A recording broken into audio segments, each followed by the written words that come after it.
Shalom saya ucapkan bagi kita semuanya. Pagi hari ini kita akan mendengarkan kebenaran firman Tuhan. Sebelumnya mari sama-sama kita berdoa. Tuhan Yesus, kami bersyukur kepadamu buat kasih setiamu, pertolonganmu, kebaikanmu, bahkan tuntunanmu yang sungguh luar biasa Tuhan nyatakan bagi kami. Kami bersyukur buat setiap berkat-berkat Tuhan yang kami boleh nikmati dari hari ke hari. Kami ada sampai hari ini semua karena kemurahan Tuhan. Terima kasih Tuhan.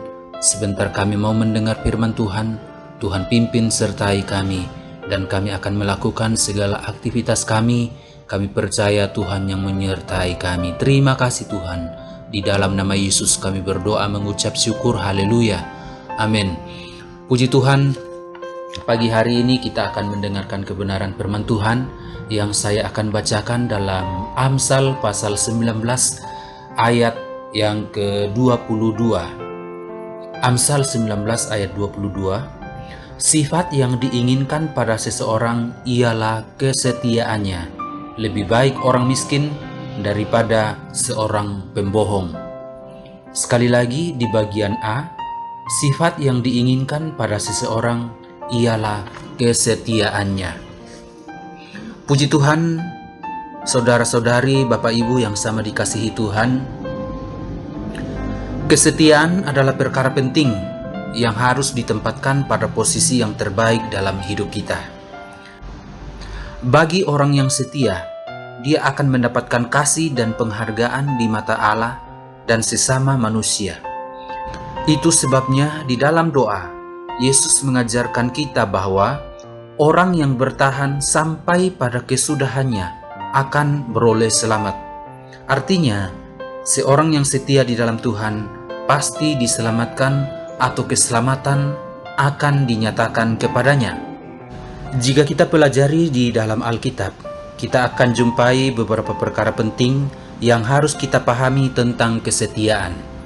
Pertama, kesetiaan adalah kunci kemenangan dan berkat. Di Amsal 3 ayat 3-4 bunyi firman Tuhan demikian. Janganlah kiranya kasih dan setia meninggalkan engkau. Kalungkanlah itu pada lehermu, tuliskanlah itu pada loh hatimu. Maka engkau akan mendapat kasih dan penghargaan dalam pandangan Allah serta manusia. Allah adalah Tuhan yang berkenan melakukan perkara yang besar bagi yang setia dalam perkara kecil. Dan Tuhan tidak akan mempercayakan perkara besar bagi yang tidak setia. Contoh, Yusuf adalah orang yang setia.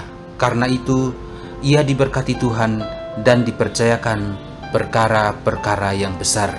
Demikian juga bagi kita, kalau kita mau dipercayakan perkara-perkara besar, kuncinya adalah harus setia dari perkara-perkara yang kecil. Yang kedua, kesetiaan adalah kunci kesaksian yang efektif. Tadi kita sudah baca di Amsal 19 ayat 22 bagian A. Orang akan menjadi saksi yang efektif jika ia sendiri hidup dalam kesetiaan. Orang lain akan bertobat ketika melihat kesaksian hidup kita yang tetap setia mengiring Tuhan dan hidup di dalam kebenaran. Lalu yang ketiga, kesetiaan adalah bagian dari ketaatan pada hukum Tuhan.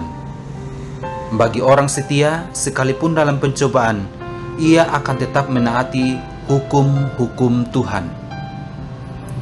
Lalu yang keempat, kesetiaan menuntut pengorbanan. Alkitab mencatat, sekalipun kita tidak setia, tetapi Tuhan tetap setia. Orang yang setia pasti akan rela mengorbankan segala-galanya.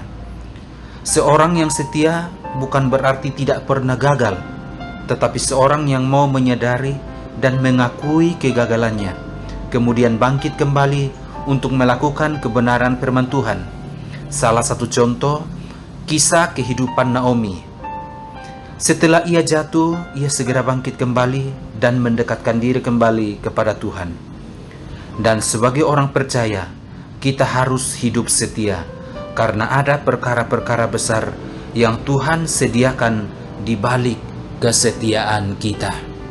Jadi bagi Bapak Ibu, jemaat Tuhan dimanapun kita berada, kita mau belajar untuk tetap setia dalam hal apapun. Setia dari hal-hal atau perkara-perkara kecil. Akan ada saatnya Tuhan akan percayakan perkara-perkara besar dalam kehidupan kita. Jadi kuncinya tetap setia, karena sifat yang diinginkan dari seseorang adalah kesetiaannya.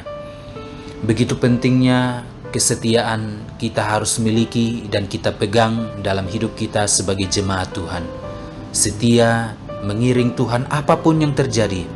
Maka saya percaya bahwa Tuhan akan menyatakan perkara-perkara besar dalam kehidupan kita. Itu firman Tuhan yang saya sampaikan pagi hari ini. Kiranya boleh menjadi berkat bagi kita, dan mari kita berdoa. Tuhan, terima kasih buat firman-Mu pagi hari ini, memberkati kami, mengingatkan kami untuk kami boleh belajar setia dalam perkara-perkara yang kecil, dan Tuhan akan menyatakan perkara-perkara besar bagi kami. Biarlah firman Tuhan pagi hari ini menjadi kekuatan bagi kami, menjadi pedoman bagi kami untuk terus melangkah dalam kesetiaan, karena sesungguhnya sifat yang diinginkan Tuhan dari kami adalah kesetiaan. Terima kasih Tuhan, berkati seluruh jemaat-Mu, berkati apapun yang mereka lakukan sepanjang hari ini. Berkat-berkat Tuhan, tuntunan Tuhan nyata bagi mereka. Terima kasih Tuhan, kami berdoa mengucap syukur. Haleluya. Amin.